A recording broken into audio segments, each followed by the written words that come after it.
terdapat diskriminasi agama yang terjadi pada perlombaan tersebut. Padahal pemakaian hijab bagi perempuan muslim termasuk dalam freedom of religion.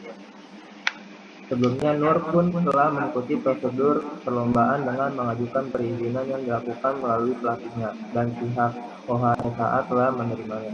Namun di akhir perlombaan, akhirnya justru Nur didiskualifikasi. Ini jelas kasus diskriminasi agama. Solusinya, untuk itu, seluruh pihak harus benar-benar paham mengenai tujuan dari adanya pendidikan multikultur. Setiap anak harus dapat merasa aman dan diterima di sekolah. Siswa muslim pun tidak boleh ditolak untuk berpartisipasi dalam kegiatan sekolah. Penerapan pendidikan multikultur harusnya lebih dipertegas lagi cakupannya, termasuk dalam perlombaan olahraga. Hijab adalah sebuah bentuk freedom of religion, bukan tindak kecurangan. Jadi keputusan didiskualifikasi sangatlah tidak adil bagi Nur. Penduduk Amerika memiliki latar belakang agama yang sangat beragam. Untuk itu perlu ditingkatkannya rasa toleransi antar agama. Kita harus menghargai religious belief yang dimiliki oleh setiap orang. Faktanya hal semacam ini tidak hanya terjadi pada Nur saja, akan tetapi kasus-kasus seperti ini sudah sering terjadi. Juga untuk guru perlu menanamkan pendidikan multikultur ini sedini mungkin bagi siswa. Tujuannya agar mereka menjadi perilaku diskriminatif karena keadilan tidak memandang apa agama kita. Selanjutnya akan saya kembalikan ke moderator. Baik, terima kasih Saudara Akbar. Selanjutnya ada pendidikan multikultural di Amerika saat ini yang akan dipaparkan oleh Saudari Evi. Kepada Evi dipersilakan. Baik, terima kasih moderator. Selanjutnya ada pendidikan multikultural di Amerika saat ini. Secara sistem pengajaran, pendidikan di Amerika mengenal sistem Dalton yang diperkenalkan oleh Helen Hartford. Ini dapat dikatakan sebagai sistem pembelajaran student center learning. Nah, di sistem ini memungkinkan kelas yang multikultur bahkan berlainan singkat dapat belajar dalam waktu yang bersamaan. Siswa dapat belajar sesuai dengan cara terbaik yang diminatinya. Kemerdekaan dan kebahagiaan belajar menjadi hal yang sangat dipentingkan. Selanjutnya pada aspek kurikulum, Amerika menekankan pada 5 hal penting, yaitu life science, ilmu sosial, hak asasi manusia, kewarganegaraan, dan demokrasi.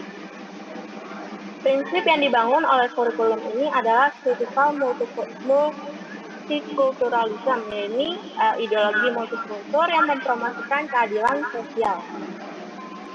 Pendekatan pendidikan multikultural di Amerika berkaitan dengan sikap pendidik dan sekolah yang mengedepankan nilai-nilai kemanusiaan serta mendidik dan mendukung pembelajaran untuk siswa secara sama dan adil dari beragam latar belakang dengan segala keunikan dan perbedaannya tanpa membeda-bedakan grup sosial atau kategori diversity sebagai berikut. Yaitu yang pertama adalah yang berhubungan dengan karakter seseorang secara fisik seperti warna kulit atau cara berpenampilan.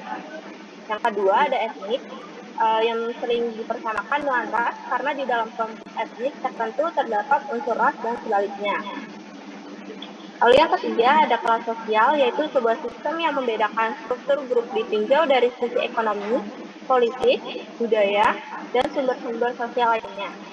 Yang keempat ada gender yang berkaitan secara sosial dan psikologi dengan peran laki-laki dan perempuan yang dikukuhkan oleh kelompok masyarakat. Lalu yang kelima ada orientasi seksual, sebuah identitas seksual seseorang seperti heteroseksual, homoseksual, transgender, dan queer atau keanehan.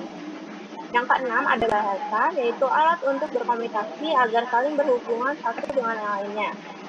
Lalu yang ketujuh ada agama, salah satu kategori diversity yang harus diketahui oleh guru karena agama akan berpengaruh tentang cara-cara seseorang berpikir dan bertindak.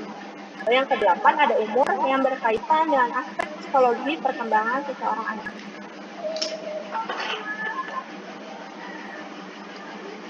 Lalu yang berikutnya ada implikasi pendidikan multikultural. Salah satu implikasi pendidikan multikultural di Amerika saat ini yaitu ditiadakannya pelajaran agama di sekolah-sekolah umum atau public school. Amerika termasuk acara doa bersama yang dipimpin atau diinisiasi oleh sekolah. hal tersebut karena peserta didik yang ada di sekolah umum itu bermacam-macam dan datang dari berbagai latar belakang agama serta ras yang berbeda. Sekolah-sekolah umum di Amerika biasanya lebih membahas kepada aspek sejarah, misalnya kapan datangnya suatu agama, bukan kepada pelajaran isi kitab suci suatu agama.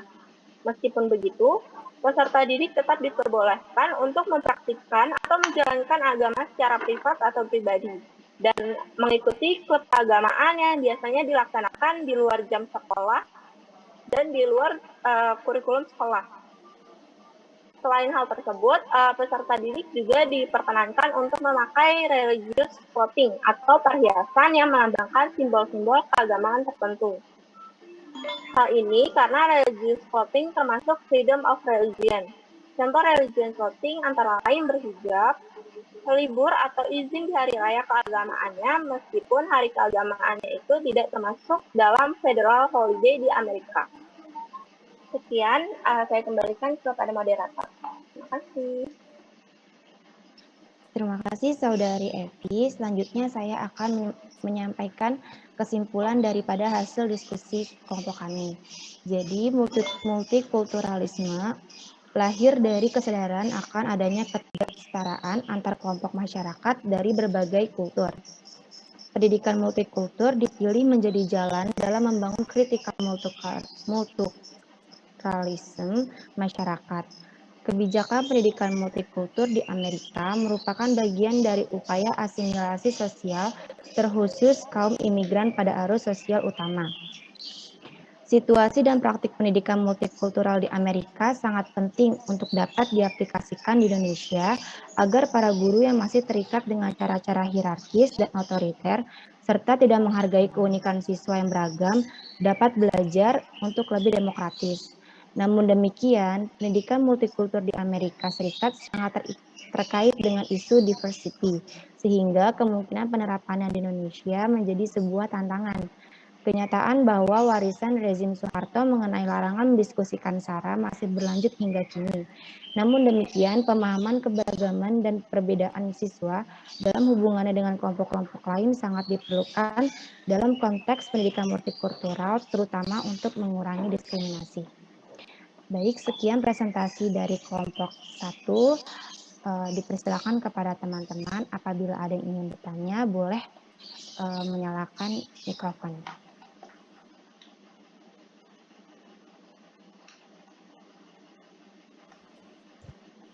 Baik, Assalamualaikum warahmatullahi wabarakatuh. Waalaikumsalam, Jihan. Selamat pagi Bu Nina dan teman-teman. Sebelumnya terima kasih kelompok 1 atas pemaparan materi multikultural di Amerika. Saya Jihan Fadila dari kelompok 4 izin bertanya. Dari salah satu jurnal yang saya baca, menurut Banks terdapat 4 jenis dan fase perkembangan pendidikan multikultural di Amerika. Salah satunya yaitu pendidikan yang bersifat segregasi yang memberi hak berbeda antara kulit putih dan kulit berwarna, terutama terhadap kualitas pendidikan. Yang saya pertanyakan ialah, jelaskan konsep dari pendidikan yang bersifat segregasi itu sendiri seperti apa, dan apakah pendidikan dengan sifat segregasi ini sudah bisa menunjukkan adanya pendidikan multikultural di Amerika. Terima kasih. Terima kasih Jihan atas pertanyaannya. Selain Jihan, apakah masih ada yang ingin bertanya atau memberikan tanggapan? Dipersilakan. Enak, izin bertanya. Tadi kan ada kasus diskriminatif yang dialami oleh Nur. Ini terus dapat dinilai pendidikan multikultural di Amerika itu belum maksimal kan? Jadi menurut kelompok 1, seberapa tingkat kepercayaan pengaruh pendidikan multikultural terhadap pembentukan karakter anak? Sebelumnya mohon maaf, nama saya Siti Rohama dari kelompok 6. Terima kasih. Baik, terima kasih Siti atas pertanyaannya. Selanjutnya, apakah dari teman-teman ada yang ingin bertanya lagi? Dipersilakan. Izin bertanya, Enok. Silakan Julia. Ya, perkenalkan saya Julia dari kelompok 3, izin bertanya. Untuk menciptakan suasana pembelajaran yang adil dan dinamis, serta tidak diskriminatif terhadap perkembangan peserta didik dalam belajar pasti sulit apabila tidak diiringi dengan langkah yang tepat. Saya ingin bertanya, langkah atau strategi seperti apa yang dapat dilakukan agar pengembangan pendidikan multikultural dapat berjalan dengan lancar sesuai dengan tujuan yang diharapkan? Terima kasih. Baik, terima kasih Saudari Julia. Selanjutnya dari teman-teman, apakah ada yang masih ingin bertanya? Dipersilakan.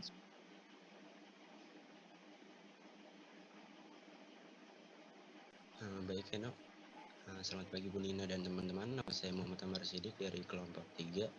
Nah, seperti yang terdapat pada makalah itu, implikasi pendidikan multikultural di Amerika Serikat adalah ditiadakannya mata pelajaran agama di sekolah-sekolah umumnya itu public school. Sekalipun membahasnya hanya dari segi sejarah gitu, bukan isinya, maka dapat kita simpulkan bahwa pendidikan di sana itu nggak meliputi doktrinisasi salah satu golongan tertentu gitu. Saya jadi teringat bahwa terdapat isu waktu itu peniadaan mata pelajaran agama di peta jalan pendidikan Indonesia 2020-2035 karena hilangnya frasa agama pada visinya, yaitu membangun rakyat Indonesia untuk menjadi pembelajaran seumur hidup yang unggul, terus berkembang, sejahtera, dan berakhlak mulia dengan nilai-nilai budaya Indonesia dan Pancasila. Nah, ini kan banyak menimbulkan kontra gitu, bahwa frasa agama perlu digunakan secara eksplisit gitu. Yang diklarifikasi oleh Pak Nadiem bahwa mapel agama akan tetap ada dan frasanya akan direvisi karena banyak masukan tersebut. Nah, mungkin menurut saya hal ini, penggunaan frasa ini adalah langkah awal Kemendikbud dalam menciptakan pendidikan multikultural gitu. Jadi layaknya di Amerika Serikat. Seperti tadi pertanyaannya, menurut kelompok 1, apakah jika nanti benar gitu sebuah langkah, apakah pendidikan multikultural seperti itu cocok jika diterapkan di Indonesia gitu? Jika iya, kenapa? Dan jika tidak, kenapa? Terima kasih. Baik, terima kasih Saudara Amar. Dari teman-teman, apakah masih ada yang ingin bertanya atau menanggapi?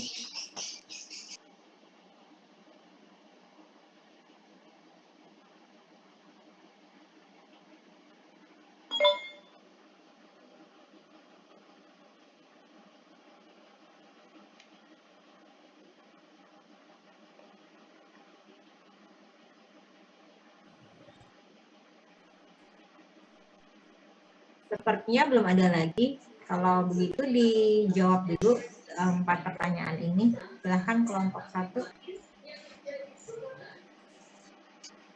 Baik, teman-teman kelompok 1, bila ada yang sudah ingin dijawab, silakan.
Silakan. Siapa yang mau menjawab lebih dahulu? Maaf, Ibu, lupa dinyalakan mic-nya tadi. Ya, saya Mutiara Madani dari kelompok 1 akan menjawab pertanyaan dari Jihan. Konsep dari pendidikan segregasi sendiri itu awalnya dari sebuah hukum pada periode pasca rekonstruksi di Amerika. Hukumnya itu bernama hukum Jim Crow. Hukum ini menetapkan kebijakan separasi atau segregasi, yakni pemisahan antara kelompok kulit putih dengan kelompok kulit berwarna atau kelompok kulit hitam. Pemisahan ini termasuk dalam layanan pendidikannya. Sarana prasarana pendidikan untuk kelompok Afrika Amerika atau kelompok kulit hitam kualitasnya sangat rendah, berbeda sekali dengan kualitas pendidikan dari kelompok kulit putih yang kualitasnya itu sangat bagus atau top. Warga kulit hitam diasingkan ke public school yang tidak bergengsi, yang dirancang untuk mempersiapkan siswa agar terampil menjadi pekerja kasar. Bahkan dalam catatan World Economic Forum, public school Afrika Amerika berada pada peringkat terburuk di dunia. Jika kita lihat salah satu peristiwa penting di periode tersebut, ada sebuah kasus gadis kecil bernama Linda Brown. Kasus dia ini menjadi pusat dari gugatan yang mengakhiri segregasi rasial di public school Amerika, atau yang dapat kita kenal itu kasus Brown versus Board of Education. Jadi seperti itu konsepnya, pemisahan antara kelompok kulit putih dengan kelompok kulit hitam. Jadi di situ tuh banyak diskriminasi gitu loh, dari segi kualitasnya, sarana prasarananya, perlakuan. Kalau misalkan suatu anak ingin sekolah di tempat sekolah yang mayoritasnya kelompok kulit putih pun mereka sering mendapatkan perlakuan tidak baik, seperti dicemooh, diludahi. Terus saya lihat juga di beberapa berita itu ada yang dilecehkan, seperti itu. Lalu pertanyaannya yang selanjutnya itu, apakah pendidikan segregasi sudah menunjukkan terwujudnya pendidikan multikultural di Amerika? Dapat dikatakan bahwa pendidikan segregasi sudah pasti tidak menunjukkan konsep pendidikan multikultural, karena prinsipnya yang sangat bertentangan. Prinsip pendidikan multikultural itu tidak ada diskriminasi dalam bentuk apapun, baik itu ras, gender, agama, ataupun yang lainnya. Semua harus mendapatkan kesetaraan atau peluang yang sama. Masalahnya itu kelompok kulit putih mendapatkan privilege atau keistimewaan yang lebih daripada kelompok kulit hitam. Segregasi rasial dalam pendidikan memiliki efek yang merugikan juga pada anak-anak kulit berwarna atau anak-anak kelompok kulit hitam, dan berkontribusi pada rasa rendah diri. Seperti itu, Jihan. Apakah sudah menjawab pertanyaannya? Sudah, Muti. Jadi intinya tuh kalau pendidikan segregasi itu adanya pemisahan antara kulit putih dengan kulit hitam di Amerika, sehingga hal tersebut belum menunjukkan bahwa adanya pendidikan multikultural itu sendiri ya. Iya, Jihan. Terima kasih Muti dan kelompok 1. Sama-sama, Jihan.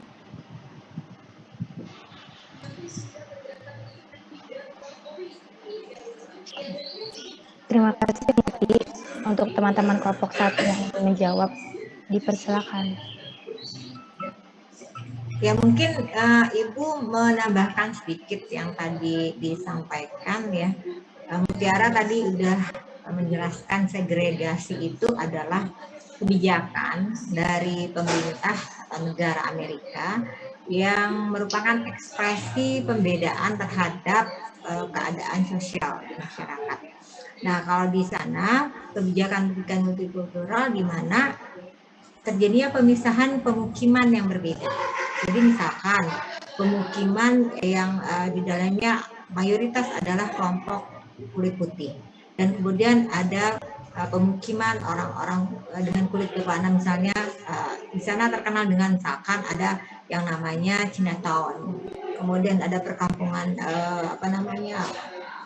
perkampungan orang-orang yang kulit berwarna atau kulit hitam.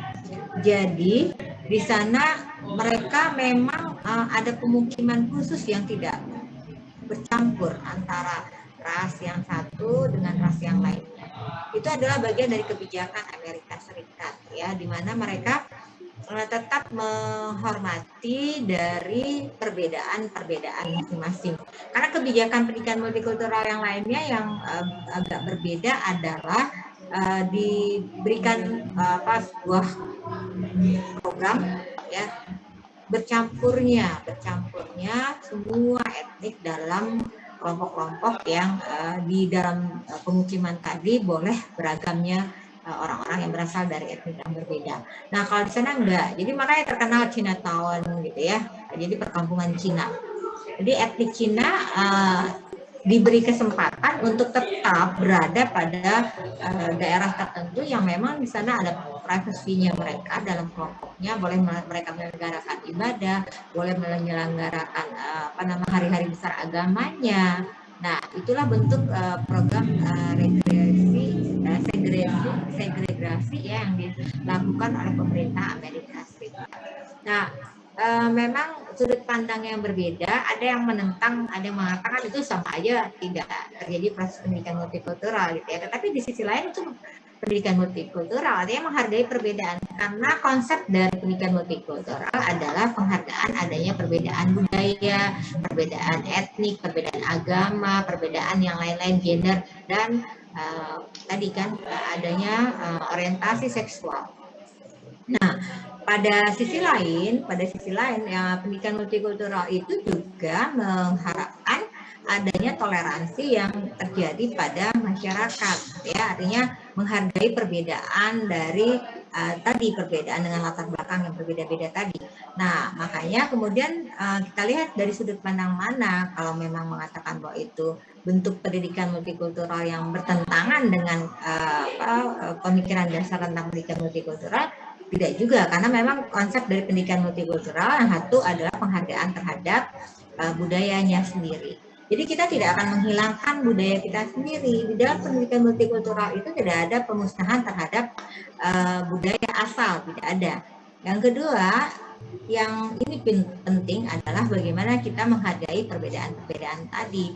Nah, Amerika dengan konsep mereka sendiri yang tentu berbeda, nanti di Australia berbeda, di Malaysia berbeda, di Indonesia berbeda. Nah, itu adalah konsep yang mereka kenal segregasi tadi sebagai suatu penghargaan, ya, penghargaan tentang beda budaya. Nah, makanya di sana itu kelompok-kelompok mereka punya pemukiman sendiri, punya kelompok sendiri, dan mereka diberikan privasi untuk kepentingan dari budayanya dan kelompoknya tersebut. Ada pemukiman Muslim di sana yang memang diberikan kesempatan. Memang Amerika itu kita terkait dengan nanti ya pertanyaannya Aymar gitu ya, nanti dijawab oleh kelompok satu dulu. Jadi Islam itu dianggap sesuatu yang identik dengan teroris oleh orang Amerika Serikat. Ya. Amerika Serikat itu Islamfobia dia takut sekali dengan Islam karena memang di sisi lain kita sebagai orang Islam itu kadang-kadang dilabelkan ya atau disandingkan dengan peristiwa-peristiwa yang terkait dengan teroris. Padahal yang namanya seperti konsep teroris itu kan bukan Islam, itu bukan Islam gitu ya. Jadi seperti misalnya yang terjadi yang mengatasnamakan teroris itu kan bukan Islam, bukan ajaran Islam. Ya, tidak ada dalam Islam bahwa masuk surga gitu ya harus membunuh orang gitu kan, jihad. Nah, konsep jihad itu kan yang tidak ada dalam Islam, yang benar seperti itu. Yang benar itu ya jihadnya jihad dalam sesuatu yang positif ya. Berjuang dengan nama Allah, dengan jalan Allah, ya tentu yang benar-benar dengan syariat Islamnya. Nah, itulah makanya terjadinya kekacauan di Amerika Serikat atas nama agama Islam atau di negara lain, menyebabkan Amerika Serikat itu sangat fobia terhadap Islam, utamanya karena identik dengan teroris. Nah, itu jawaban untuk jihad. Jadi segregasi itu adalah bagaimana ekspresi dari pemerintahan untuk memberikan penghormatan terhadap budaya yang berbeda dengan membedakan wilayah-wilayah yang dihuni ada komunitas mereka sendiri dengan lingkungan yang berbeda ya, ada pemukiman-pemukiman yang mereka eksklusif dengan budaya mereka masing-masing. Ya. Sudah paham? Bihan?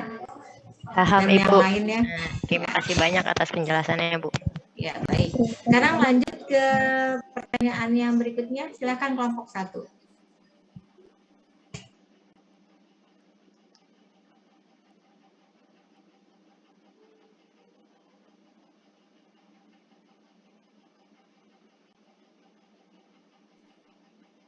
Baik, saya Fatika ingin coba menjawab pertanyaan dari saudari Julia Syafitri.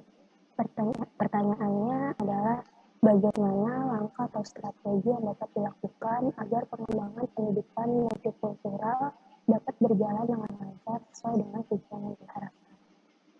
Nah, strategi pengembangan pendidikan multikultural untuk tercapainya tujuan pendidikan nasional berbasis multikultural antara lain yang pertama, pengembangan kurikulum, yaitu dapat dilakukan dengan pembaharuan kurikulum yang mengutamakan materi yang esensial dan sistem evaluasi yang relevan dengan tujuan nasional pendidikan. Lalu yang kedua, peningkatan kualitas profesional tenaga kependidikan. Nah, sebelumnya perlu kita ketahui dulu, menurut Vasquez dan Weinstein, banyak peserta didik minoritas gagal di sekolah, bukanlah karena berbeda secara kultural, namun karena anggota pengajar yang tidak disiapkan untuk mengenal perbedaan budaya sebagai kekuatan. Maka dari itu, strategi yang dapat dilakukan yaitu dengan penyempurnaan sistem pendidikan prajabatan dan dalam jabatan guru, serta pembinaan guru untuk meningkatkan kualitas profesional tenaga kependidikan. Lalu yang ketiga, pengembangan sistem pengelolaan pendidikan dengan menegakkan sekolah atau lembaga pendidikan sebagai pusat pembudayaan nilai-nilai yang sesuai dengan tuntutan masyarakat yang berdasarkan Pancasila. Lalu, menurut Lubis, pengembangan pendidikan multikultural dapat dilakukan dengan 3 hal. Yang pertama, menanamkan pemahaman dan penghargaan terhadap keberagaman kultur atau budaya, etnis, ras, agama, pandangan hidup, dan lain-lainnya. Pengenalan dan penghargaan atas keberagaman ini dapat dilakukan di ruang-ruang sekolah atau di luar ruang-ruang kelas, atau baik melalui jalur pendidikan formal maupun informal ataupun non-formal. Yang kedua, menghindari pandangan-pandangan yang menganggap bahwa kelompok yang satu lebih unggul dari kelompok yang lain. Ini berarti perlu dikembangkan dalam dunia pendidikan ialah sikap dan pandangan egalitarian atau nilai-nilai kemanusiaan. Lalu yang terakhir, menumbuhkan dan membiasakan sikap dialogis. Terjalinnya dialog dapat menghindari adanya konflik. Dialog amat dibutuhkan di tengah-tengah kehidupan masyarakat yang plural. Dialog merupakan jembatan bagi interaksi di antara kelompok-kelompok yang berbeda. Sikap dialog ini mesti dikembangkan sebisa mungkin di dunia pendidikan. Nah, dengan menggunakan beberapa strategi yang sudah disebutkan, diharapkan dapat menciptakan suasana pembelajaran yang tidak diskriminatif, adil, dan dinamis terhadap perkembangan bangsa dan kemajuan peserta didik dalam negeri. Mungkin sekian jawaban dari saya. Bagaimana Julia Syafitri? Baik, Fatika, terima kasih sudah terjawab. Baik, terima kasih, Bu.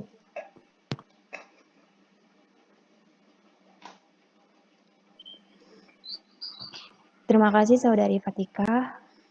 Mungkin dari Ibu Nina ada tambahan atau dari teman-teman yang lain dipersilakan.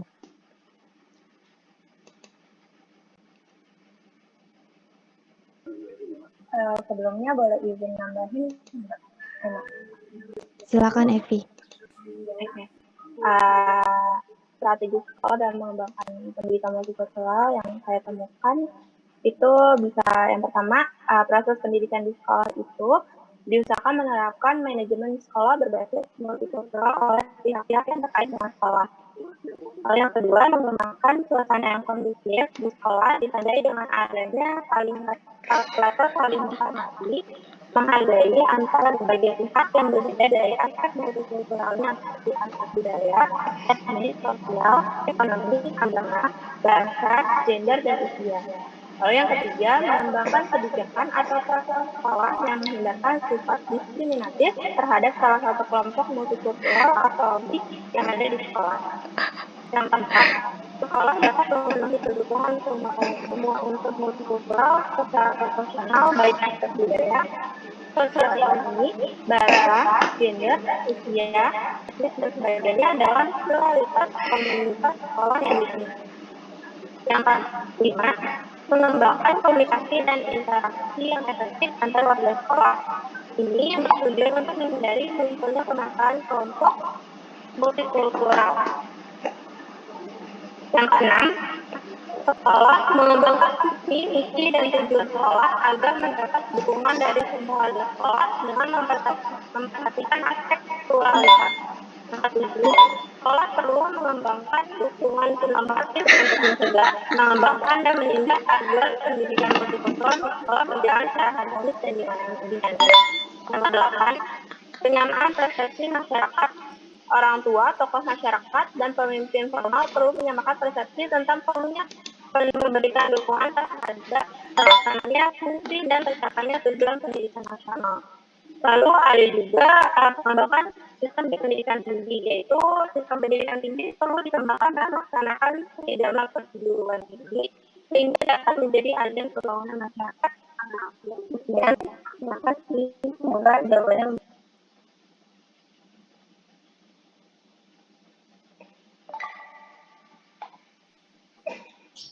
Baik, terima kasih Saudari Evi. Selanjutnya dari teman-teman kelompok 1 atau teman-teman yang lain, apakah ada yang ingin menambahkan? Dipersilakan.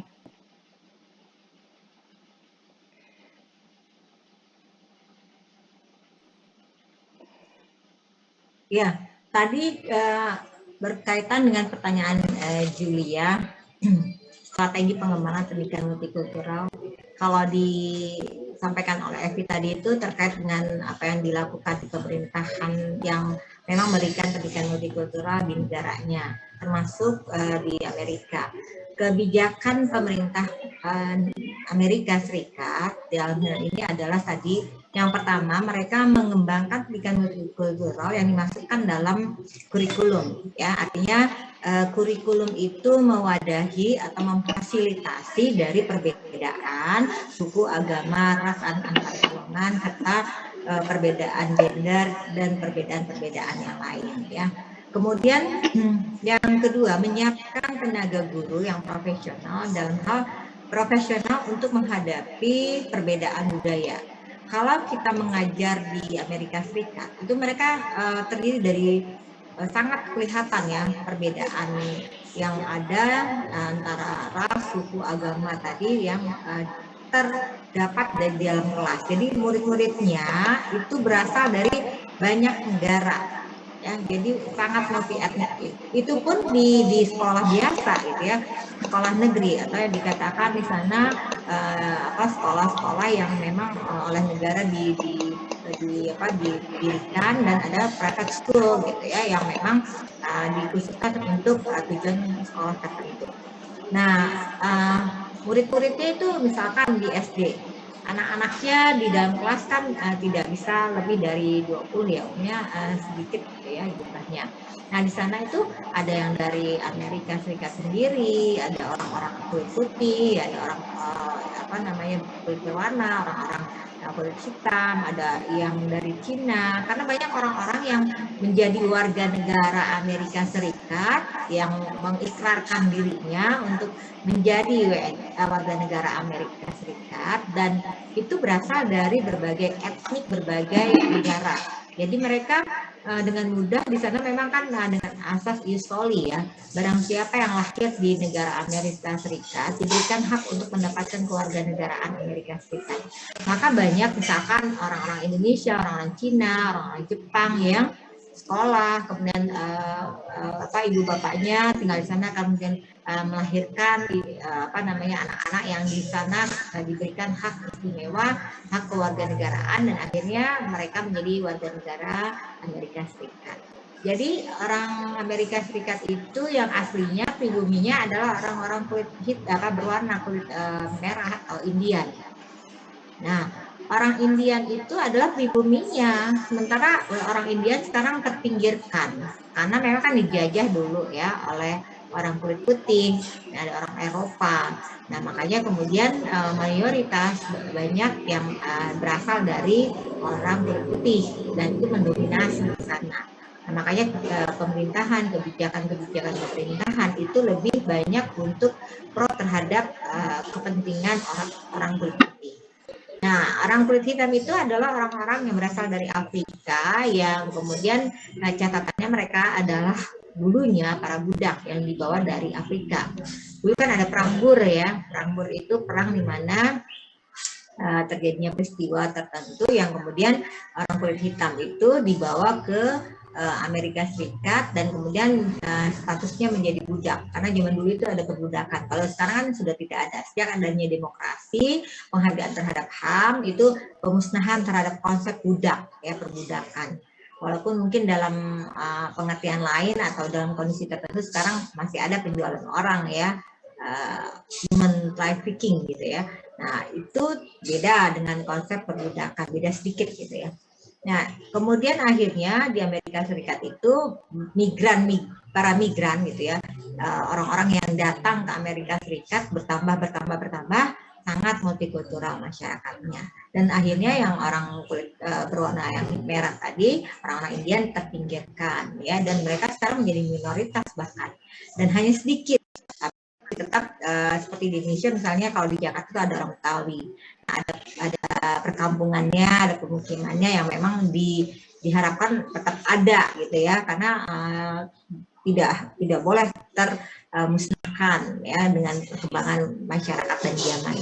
Nah, guru-guru di sana tidak boleh menyentuh hal-hal yang berbau sara. Jadi misalnya, oh kamu udah malas, kamu dari Afrika ya, pantas kamu dari Afrika, misalnya seperti itu, nggak boleh ya. Nah, yang berbau-bau suku kayak di Indonesia kan suka kata-kataan gitu ya, oh Jawa lo gitu kan, Padang pelit misalnya gitu kan, atau bahasa orang Batak pantas keras dan apalah gitu kan, Batak lo gitu kan ya, nggak boleh kalau di sana, nggak boleh menyebutkan hal-hal yang demikian, nggak boleh. Ya, jadi gurunya harus profesional menghadapi perbedaan yang ada di masyarakat kecilnya di dalam kelas. Karena guru itu kan menjadi model dan dia harus bisa menghilangkan itu. Jadi kita berparadigma, kita bertemu dengan orang yang sama semua, setara, ya. Jadi jangan ada, walaupun dia gurunya orang kulit putih. Nah, sekarang kan sudah banyak orang kulit hitam yang bagus ya, yang diberi kesempatan maju di Amerika Serikat itu. Nah, akhirnya diberi kebijakan oleh pemerintah, guru-guru harus profesional dalam menghadapi perbedaan dan diberikanlah mereka modal atau suatu kesempatan memahami tentang pendidikan multikultural. Nah, itu beberapa kebijakan dan tadi ya di dalam mengenalkan perbedaan, guru-guru itu harus melakukan dialog ya. Kan susah ya. Mereka pasti membawa background keluarga dengan suku atau dengan kewarganegaraannya gitu ya, yang background orang tuanya tentu masih kental. Seperti orang Indonesia yang di sana, walaupun ada anak yang berkewarganegaraan berbeda, tetapi kan budaya Jawanya, Padangnya, misalnya budaya Sundanya masih ada di dalam keluarga kan. Nah, itu tentu tertampilkan di kelas. Nah, guru itu tentu harus mengenalkan bagaimana setiap budaya itu unik, setiap budaya istimewa, setiap budaya itu unggul dan tidak mengunggulkan salah satu. Nah, itu kan agak susah ya kita ya. Kadang-kadang ada konsep yang wah dia lihat kan udah ada prejudice gitu ya. Orang kulit hitam ini nggak benar nih gitu kan. Pasti dia nggak sepandai dari orang kulit putih gitu, orang Eropa nih. Ya. Nah, itu harus dihilangkan. Ya. Sama lah misalnya kalau kita berada di kelas, kalau saya itu nggak melihat Anda dari mananya gitu ya. Jadi tetap harus berkeadilan di situ, memperlakukan hal yang sama, kesetaraan. Jadi yang pintar, nggak pintar itu kan sebenarnya bukan pintar nggak pintar, tetapi ya kesempatan untuk mengembangkan diri yang berbeda. Nggak ada misalnya membedakan, oh agama yang Kristen nilainya nggak bagus nih, nggak boleh bagus, misalnya nggak boleh, ya. Nah itu yang kita hilangkan. Nanti jadi guru juga gitu. Kalau memang berbeda agama ya kita nggak lihat perbedaan agama itu kan hal yang private ya. Kalau ini kan public ya, artinya di masyarakat kita tidak mengenal perbedaan itu, sehingga paradigma kita menjadi satu bahwa kesetaraan, kesejajaran, pelayanan pendidikan itu harus adil pada semua tanpa melihat perbedaan. Bahkan dengan anak-anak yang ABK, misalkan kamu nanti mengajar di kelas yang ada anak ABK-nya, nggak boleh didiskriminasi oleh Anda, nggak boleh. Ya, tetap itu adalah bagian tanggung jawab kita. Gitu. Ya, nah, itu misalkan kalau saya menghadapi mahasiswa gitu ya, kadang-kadang kan kita kasihan ya akibat politik dan peristiwa yang di negara kita mengakibatkan teman-teman kita yang dari Indonesia bagian timur tuh agak kurang maju, agak kurang pandai misalkan ya, karena berkesempatan yang kurang baik ya dibandingkan anak-anak Jakarta.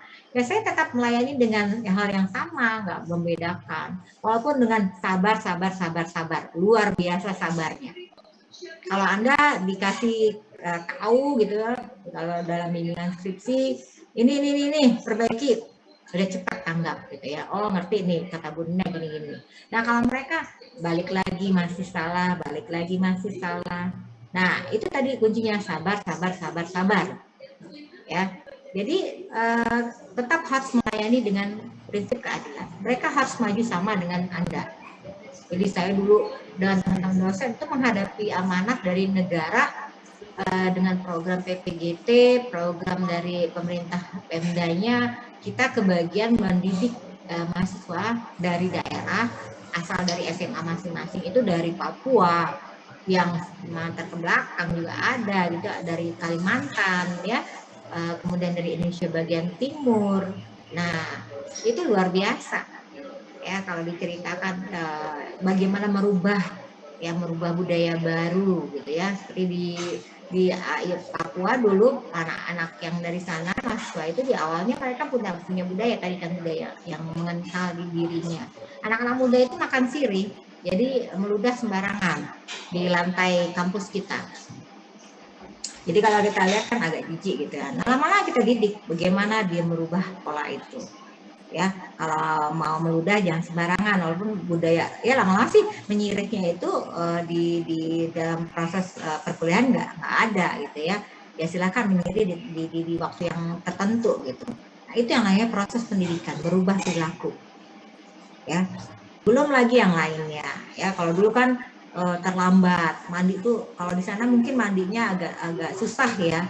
Jadi mereka itu kadang-kadang maaf ya, badannya itu berbeda dengan kita gitu ya, punya aroma tersendiri. Nah lama-lama mereka menjadi lebih bersih, lebih wangi, dan lebih cantik, lebih ganteng gitu ya. Jadi kalau mereka pulang waktu itu kita ledekin, orang tua kamu pasti pada kaget semua karena ada perubahan ya, udah rapi, udah cantik, udah ganteng-ganteng, udah wangi-wangi semuanya, pada ketawa semuanya.